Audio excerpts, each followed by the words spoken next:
Deuxième temps, donc assez différent. Nous allons prendre un exemple concret qui porte sur la façon de regarder.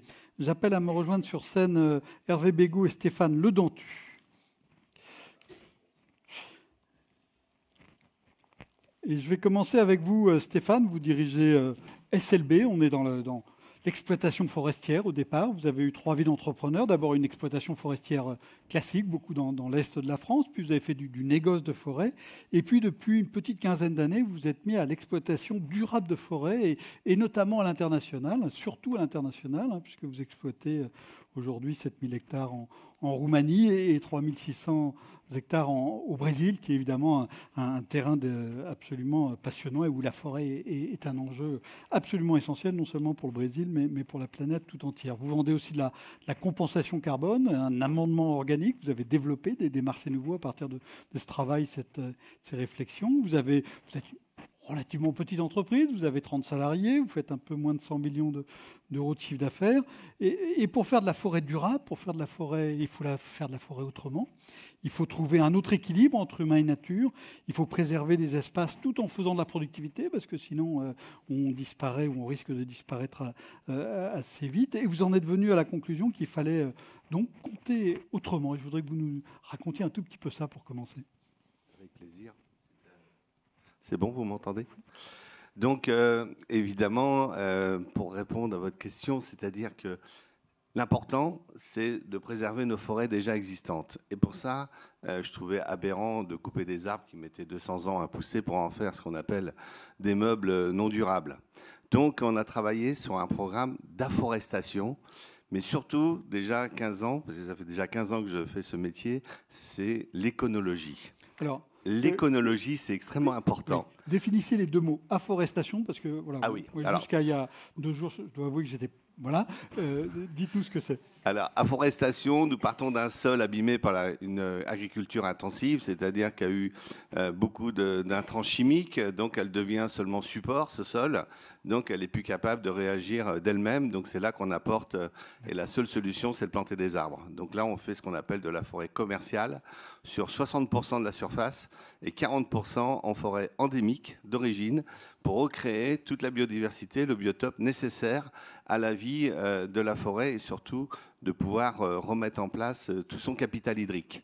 Parce qu'on parle souvent de planter des arbres, mais il y a tout un écosystème qui est très important, c'est-à-dire le sol, évidemment, l'eau, surtout sa préservation, mais également, évidemment, le climat et la topologie des terrains. Donc, vous voyez, c'est plein de paramètres qui rentrent en compte. Donc la forestation, c'est on agrandit la forêt, on ne reboise pas, c'est-à-dire qu'on est là justement, quand on plante un hectare d'eucalyptus de la façon raisonnée que nous faisons au Brésil, on empêche de couper et on substitue à 6 hectares de forêt amazonienne. Parce que c'est beau de dire qu'il ne faut plus couper d'arbres, mais si on n'apporte pas des solutions, eh ben celle-ci, c'est très difficile à changer puisque les gens ne changent pas de comportement parce que indirectement, nous sommes tous responsables de la déforestation. Mais au-delà de ça, c'est le programme éconologique. Éconologique, donc j'ai pris ce mot-là au canadien, j'ai rien inventé, mais je le trouvais charmant. Donc c'est de créer de l'économie pour pouvoir pérenniser une écologie. Autrement, ça s'arrête, c'est pas pérenne. Et avant tout, il fallait que je trouve évidemment des hommes. Et l'humain est au centre important parce qu'on parle souvent de développement durable, on parle souvent d'ISR, de RSE, tous ces mots-là sont arrivés il y a très peu de temps. Nous, on l'a mis en application depuis plus d'une quinzaine d'années, en s'améliorant sans cesse, en s'entourant de gens compétents pour nous accompagner, tel qu'un organisme qui s'appelle Kinomé. Kinomé, je vous invite à aller voir son site, c'est KINOME. Celui-ci vient contrôler notre comportement du groupe vis-à-vis aussi bien de nos travailleurs, nos prestataires et également nos voisins, parce que tout ça ne peut pas être construit sans l'accord et le bien-être de tout le monde qui se trouve autour de nos plantations au Brésil.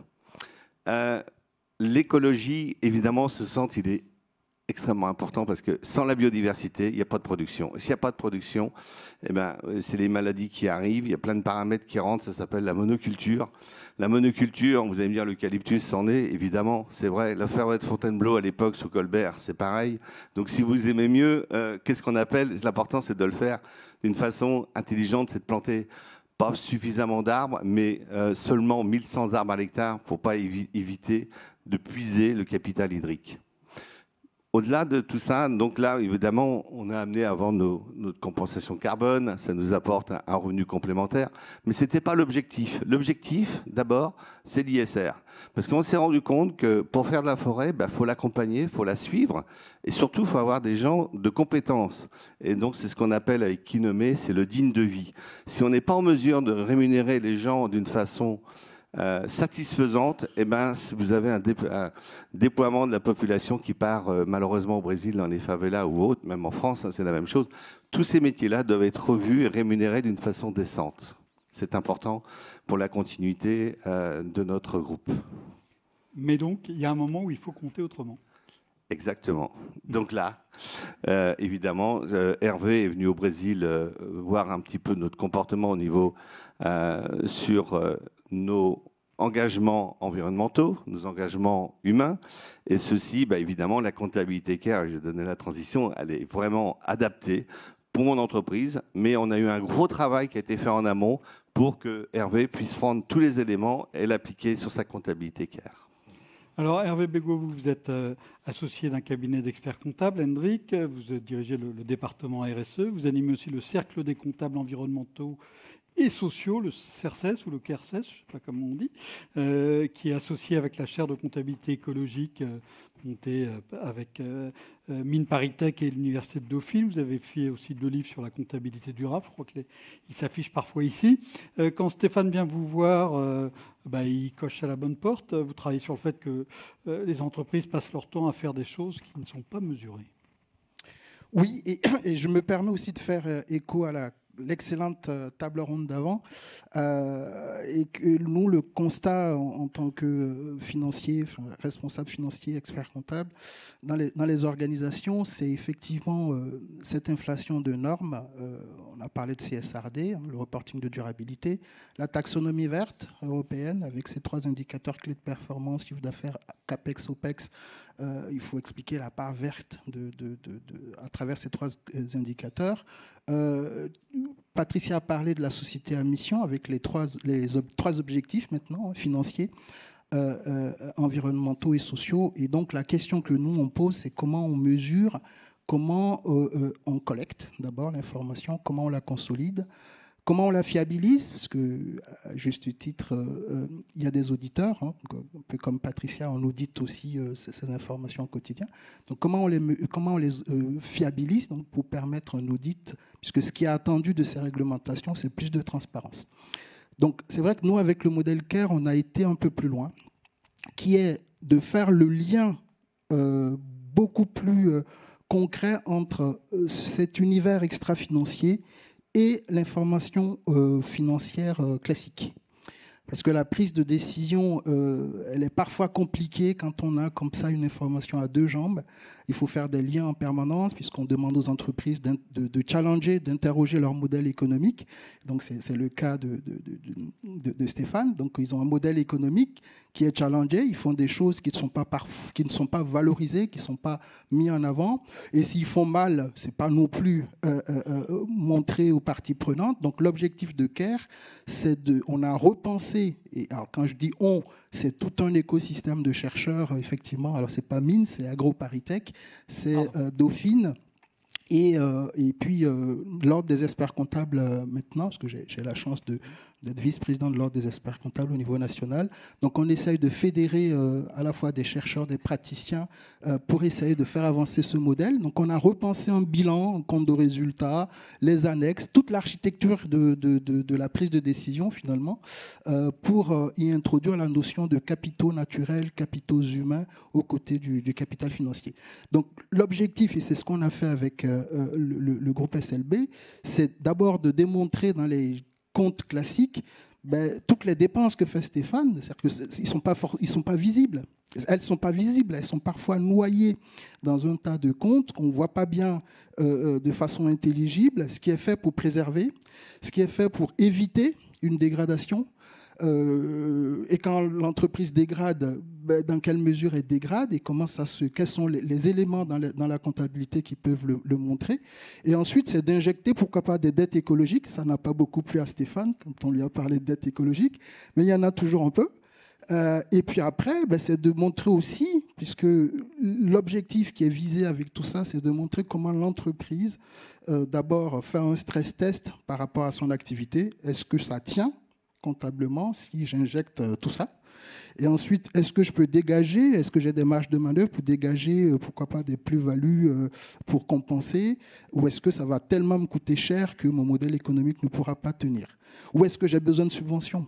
Est-ce que j'ai besoin de financement? Est-ce que j'ai besoin d'aide? Donc, comment on structure l'information financière et extra-financière? Comment on fait le lien pour que ceux qui doivent décider puissent décider en ayant tous les paramètres? Stéphane, quand Hervé vous explique tout ça, alors ça correspondait à votre demande, mais en même temps, qu'est-ce qui vous a surpris? Est-ce qu'il a fallu collecter des informations qui étaient de nature totalement différente de celles que vous aviez l'habitude de collecter? Comment ça s'est passé? Alors, nous, on avait déjà l'habitude de le faire en interne, évidemment avec des consultants externes selon leur type d'activité, si c'est ISR, RSE, environnemental, parce qu'on travaille avec beaucoup de scientifiques qui nous accompagnent également, et même sur les sols, parce que le sol, pour nous, il est extrêmement important, c'est primordial pour demain.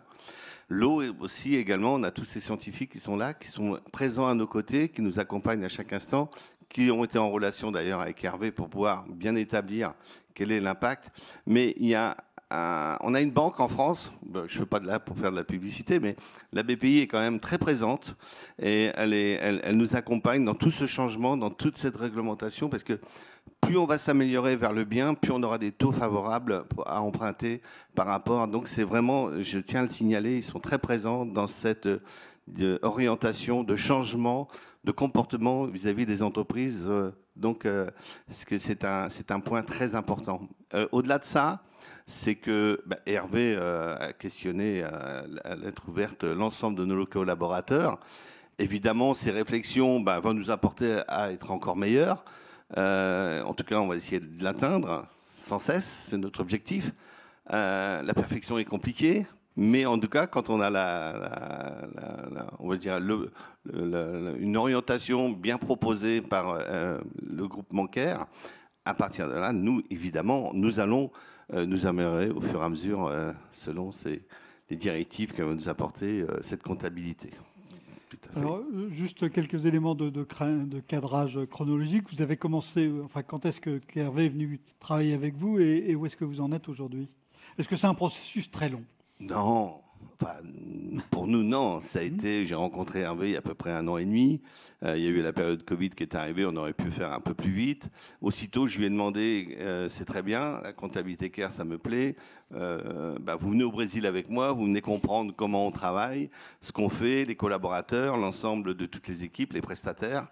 Et ensuite, on pourra faire la comptabilité. Donc, j'ai mis en relation Hervé avec mes comptables actuels pour ne pas changer les habitudes auprès de mon personnel. Et ça s'est fait d'une transition en toute transparence et ça va très vite. Donc on a fait notre comptabilité CARE quasiment en 6 mois, je pense. Mais on avait déjà fait un travail en amont important, évidemment. Au total, si on part de zéro, je pense qu'il faut à peu près 1 année et demie. Hervé? Ce qui était un peu plus facile avec Stéphane, c'est effectivement, on avait déjà de disponible une masse d'informations, notamment sur ce que nous on appelle, parce qu'il y a 2 briques dans CARE, il y a ce qu'on appelle la comptabilité biophysique, donc tout ce que dit Stéphane sur l'eau, l'air, la biodiversité, les sols, etc. Donc, il y avait déjà pas mal d'informations. Étaient déjà collectées. Voilà. Donc, ce que nous, on a fait, c'est de challenger ces informations. donc le degré de fiabilité. Effectivement, beaucoup de scientifiques autour, beaucoup d'études très sérieuses. Donc, pour un comptable, quand on n'a pas des éléments de preuve, ben, on a du mal à avancer. Donc, on a d'abord fait ce travail de validation et de fiabilisation, de vérifier la fiabilité des informations qu'on va injecter dans les comptes. Et ensuite, oui, c'est de voir concrètement le processus, ce qui est fait. Donc, c'est pour ça que le voyage au Brésil était très intéressant pour moi, de voir concrètement ce qui était fait, quelles étaient les étapes, les difficultés aussi, donc de recenser tout ça et de voir comment on structure les comptes classiques et comment on rajoute la brique CARE pour présenter les comptes.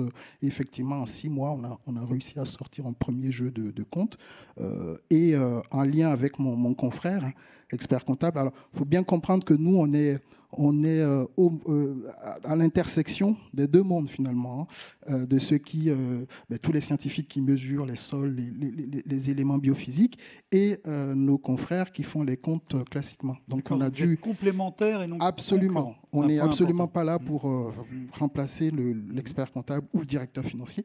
C'est vraiment d'apporter, de faire cette jonction, ce lien. Et nous, notre spécificité, c'est ça. C'est faire ce lien entre l'extra-financier, donc soit juridique, soit parce que l'entreprise veut démontrer un certain nombre de choses, donc on va challenger, et ensuite de faire le lien avec les comptes classiques. Stéphane, vous avez dit en 6 mois, on a avancé. Concrètement, vous sortez des comptes différents J'aurai le résultat final dans à peu près vers le 15 avril. D'accord, donc c'est tout bientôt. Oui, dans précisément 1 mois. Mais au-delà de ça, c'est que grâce à Hervé, ça nous a appris encore, on travaillait le sol, on travaillait les arbres, mais on est allé plus loin maintenant, on travaille le sous-sol. Et encore avec un autre partenaire, parce que le sous-sol, c'est ce qui est de plus important. Aujourd'hui, on parle de captation de CO2 à travers les arbres, à travers les océans, etc., mais on oublie le sol. Et le sol, c'est un élément qui respire, et tous ces engins qui font plus de 30 tonnes, qui est pour moi une aberration aujourd'hui sur l'agriculture. Donc vous voyez, que ce soit l'agriculture, que ce soit le forestier et autres, c'est pas du tout adaptable pour pouvoir, parce que autrement on n'arrive pas à reconstituer notre capital hydrique. Et ça, c'est terrible. Donc là, grâce à ces 2 observations qui nous ont apporté, donc j'en fais la promotion parce que c'est un être extraordinaire, c'est Genesis, qui est là, qui nous accompagne également dans l'étude de tous nos sols pour pouvoir améliorer notre production. Ça rejoint ce que disait Patricia tout à l'heure, c'est-à-dire c'est aussi des outils de pilotage qui sont tout à fait précieux. Alors Hervé, là, vous avez travaillé visiblement en bonne entente, mais tout de même, ça n'a pas dû bien se passer tout le temps. Les difficultés qui vous paraissent importantes à mentionner pour le savoir, pour savoir aussi comment on les surmonte. La première, c'est ce que je disais, l'information. C'est-à-dire que tout ce que je raconte là, mesurer, valoriser, transformer en valeur monétaire, pour nous, c'est très facile. C'est pas très compliqué. Ce qui est compliqué, c'est avoir l'info. Et le défi, il est là. C'est pour ça, d'ailleurs, qu'au sein de l'ordre, j'ai aussi pris un sujet. Je préside une commission qui s'appelle Data, tout ce qui touche à la donnée. Il y a un vrai défi pour justement les comptables et les comptables de nouvelle génération qui vont intégrer ces enjeux-là, qui est de comment structurer la data. Et heureusement, il y a des outils aujourd'hui, là aussi de nouvelle génération, des outils d'analyse, des outils d'intelligence artificielle et autres qu'on utilise de plus en plus. Donc le premier gros défi, c'est avoir la donnée. Et je donne un exemple simple, une entreprise, par exemple, qui réalise son bilan carbone. On lui dit le scope 2, il faut avoir la distance parcourue entre le domicile de travail de vos collaborateurs et le type de véhicule qu'ils utilisent. Exemple. Comment vous collectez ça ? Relativement facilement, avec le minimum de fiabilité pour quand même avoir un outil qui puisse parler dans les comptes ensuite. Donc ça, c'est comment on pense les systèmes d'information pour pouvoir faciliter, parce que le point de douleur, il est là. pour faciliter la collecte, la consolidation de ces informations et ensuite leur fiabilisation. Après, oui, le modèle CARE n'est pas un modèle facile, ça challenge beaucoup le modèle. Donc on a eu des discussions très animées avec Stéphane, hein, parce qu'effectivement, quand on lui dit, ben non, là, on n'est pas d'accord, et c'est un peu notre job, hein, ben, on n'est pas d'accord, soit parce qu'on n'a pas compris, soit parce que ce n'est pas suffisamment fiable, soit tout simplement qu'il faut revoir certains process de calcul et de mesure. Donc, on a eu quelques discussions mouvementées, mais globalement, quand même, on arrive à des éléments où on se met d'accord, parce qu'on est quand même dans un cheminement où l'objectif, c'est de démontrer ce que fait l'entreprise. Et si le dirigeant a aussi cette volonté-là et le fait de manière d'abord volontaire, parce que c'est ton cas, Stéphane, ben, on y arrive relativement facilement. Même question pour vous, Stéphane. Qu'est-ce qu'il y a eu comme difficulté et aussi, qu'est-ce que vous en avez tiré comme atout, voire comme fierté? Oui, c'est les difficultés d'abord. Donc, ouais. C'était plutôt de l'incompréhension par rapport à... Parce qu'on a un modèle quand même économique particulier, parce qu'on fait du patrimoine. En même temps, on a des revenus qui sont opérationnels. Donc tout ça, il y avait un peu de... Tout n'était pas forcément pris en compte, donc il a fallu qu'on explique mieux. Mais je voulais revenir... Enfin, vous l'avez dit, Hervé, mais ça touche au business model, enfin, au modèle d'affaires de l'entreprise, oui. et très directement. Et donc, voilà. Ouais, complètement, ouais. Et donc, mais pour parfaire cette orientation, ça fait à peu près 5 ans maintenant qu'on travaille sur RSE, ISR, fixation de carbone, enfin d'émissions, etc. Je conseille à toutes les entreprises, c'est de s'entourer d'un ingénieur environnemental. C'est ce qu'on a fait. On a 3 ingénieurs environnementaux avec des parcours un peu différents, un qui a fait les mines, etc., qui sont au Brésil également. Mais tout ça, c'est vraiment nécessaire pour nous accompagner dans notre autre vision qui, nous, avant tout, c'est de rendre des comptes, hein, c'est de pouvoir faire tourner l'entreprise. Mais grâce à ces personnes, on a pu avancer d'une façon pérenne. Et ils étaient en relation directe avec CARE pour justement apporter toutes les réponses. Levier au sein de l'entreprise, est-ce que ça vous a permis auprès de vos salariés de générer des choses intéressantes? Alors, on est quasiment une entreprise, je dirais, avec un peu de prétention modèle vis-à-vis de nos collaborateurs, parce qu'on a très vite pris conscience que faire travailler les gens à 100%, ça ne marche pas. Donc, on les fait travailler à peu près à 80% de leur temps. Il y a 20% qui sont ce qu'on appelle un peu sur le côté. S'ils ont l'occasion de pouvoir l'exploiter, ils le font. S'ils ont besoin de temps, ils le prennent.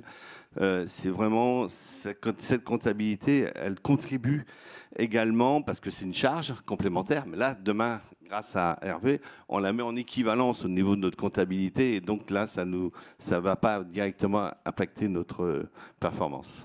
C'est important. Point important. Hervé, vous vouliez ajouter un point?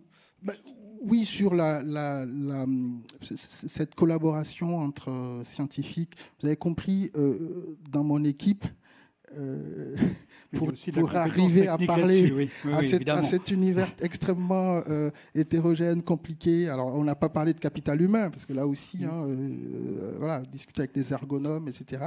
Donc, dans mon équipe, vous avez compris que c'est une équipe pluridisciplinaire. Donc, on a aussi des ingénieurs, on a des biologistes, j'ai une data scientist, j'ai une actuaire. Voilà, sinon c'est quasi impossible. Donc là, pour ça que je pense que la nouvelle génération de financiers, de comptables va devoir collaborer avec ces univers-là, parce qu'on mesure des choses qui sont quand même complexes. Message donc d'ouverture, hein. On voit bien donc que c'est possible dans une entreprise qui n'est pas une grande entreprise, qui n'est pas considérée comme de la high-tech, même si on voit qu'il y a beaucoup de technologies en fait. Donc tout ce que vous faites, et qu'on peut y arriver finalement relativement vite. Sur ce témoignage, questions, interrogations, curiosité dans la salle. Madame, on va vous apporter un micro, un peu devant.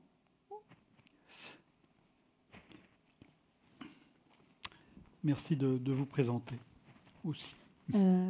Oui, je m'appelle Romy, je suis étudiante en master à l'ESSEC en Sustainability Transformation. Et donc j'avais une question pour Hervé. Vous avez parlé de dette écologique. En fait, comment est-ce qu'on repaye cette dette?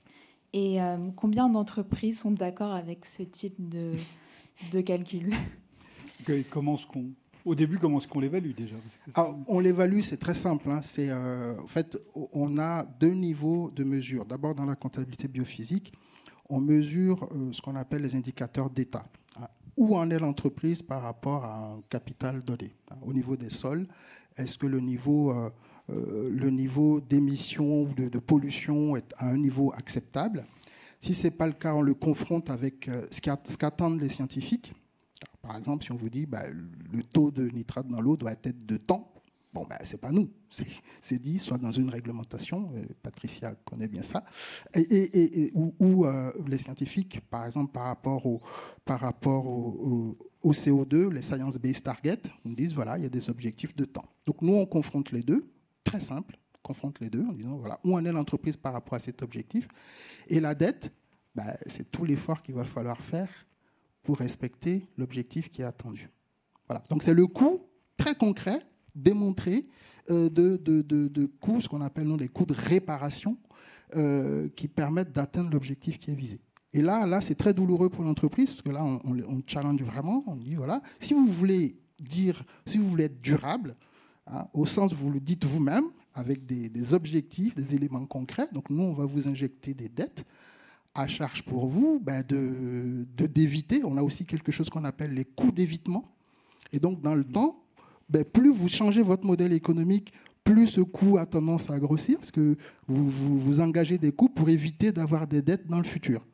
Donc, l'objectif, c'est, voilà, l'entreprise est pilotée pour éviter les dettes, donc être dans un environnement de plus en plus durable, hein, gagner plus d'argent en détruisant moins, en gros. Alors, est-ce qu'elles acceptent? Le problème, c'est que si je pose la question comme ça, je ne fais pas bien mon job. Voilà. Je préfère me dire, je mesure les choses telles qu'elles sont, parce que c'est ça mon rôle, hein, c'est le rôle d'un expert comptable. Ensuite, ce qui vient après, c'est plus mon job.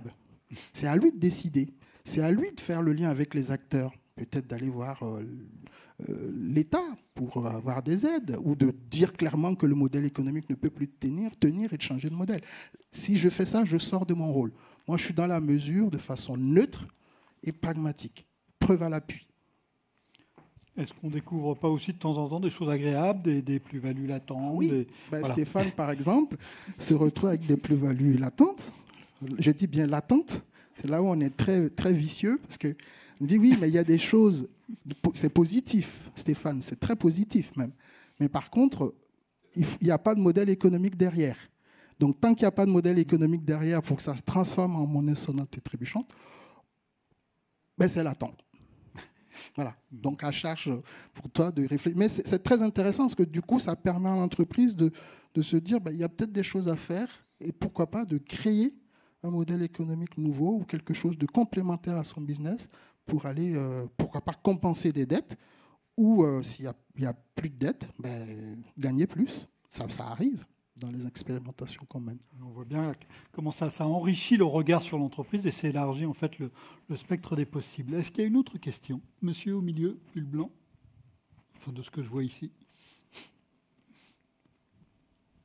Bonjour, je m'appelle Marc Younes, je travaille chez BNP Paribas. Donc déjà, je vous remercie pour ce témoignage très intéressant. Donc j'avais une question à poser à Hervé concernant la méthodologie CARE, parce que j'ai compris que c'était une méthodologie. Donc là, je dirais que vous avez eu la chance d'être tombé sur un chef d'entreprise militant, la personne de Stéphane. Donc je ne sais pas si ça court les rues ou pas, mais ma question, c'est entre la méthodologie CARE et la norme comptable, est-ce que le chemin est lointain ou est-ce que vous pensez qu'il est relativement proche? Parce qu'il me semble que dans les entreprises, le levier financier, le levier économique, c'est probablement le meilleur levier pour faire changer la façon de gérer les entreprises et potentiellement de mesurer la performance et la valeur d'une entreprise. Hervé. Alors, travailler sur ce modèle m'a amené à une conviction. C'est très curieux ce que je veux dire là. Finalement, ce n'est pas un problème de méthode. Parce que la méthode, oui, il y a des consensus, il y a des travaux. Ce n'est pas un problème d'outils. C'est un problème sociologique. Pourquoi je dis ça? Parce que votre question, j'aime beaucoup votre question parce que j'ai beaucoup d'échanges évidemment avec l'autorité des normes comptables, j'ai beaucoup d'échanges avec ma propre profession. Aujourd'hui, je suis au COMEX de l'ordre. C'est très compliqué de faire le lien parce que les gens ont peur. Quand on est quand même sur des sujets compliqués, c'est pas la norme qui est compliquée, c'est le sujet. Il y a une vraie complexité à traiter des questions sur l'humain, des questions sur l'environnement, sur la biodiversité, et les éléments qui ont été cités. Donc, est-ce qu'on est éloigné Non, parce que le modèle CARE a cette particularité qui est de choisir une norme comptable existante. Donc la norme en coût historique, pour ceux qui sont un peu comptables dans la salle, la norme du coût historique, c'est une norme qu'on a jugée plus adaptée pour traiter des questions écologiques. Contrairement aux normes IFRS ou autres, où là on est vraiment dans la création de valeur pure et dure, et on est un peu prudent pour ce type d'approche. La création de valeur, c'est bien, mais ce n'est pas suffisant. C'est très important. C'est d'ailleurs pour ça qu'au niveau européen, on parle de la double matérialité, parce qu'avoir qu'une vision financière des choses n'est pas suffisant en RSE. Donc oui, on est très proche de ce qu'on pratique en matière comptable classique. Simplement, au niveau de la sociologie des organisations, au niveau de l'acceptation de ce type de normes, d'abord par les entreprises, mais aussi par le normalisateur, on a encore du chemin. Mais moi, à la limite, j'essaye d'avancer avec des dirigeants qui ont l'envie et je pense qu'il faut faire la preuve par l'exemple. Voilà, je pense que c'est ce qui marche le mieux dans ces cas-là. Merci. Est-ce qu'il y a une dernière question à poser à Stéphane et ou Hervé? Je vois très mal. C'est impressionnant, la salle. Oui, dans le noir complet. Bon, écoutez, s'il n'y a pas d'autres questions, on va s'arrêter là.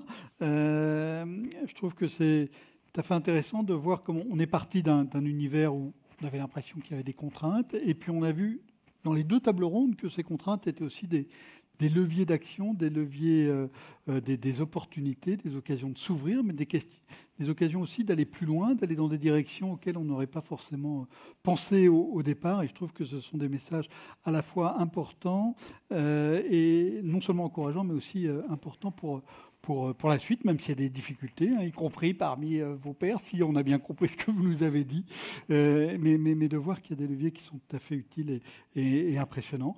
Merci Stéphane, merci Hervé. Et la discussion pourra continuer, pour ceux d'entre vous qui le veulent, autour d'un verre à la sortie. En attendant, merci à tous.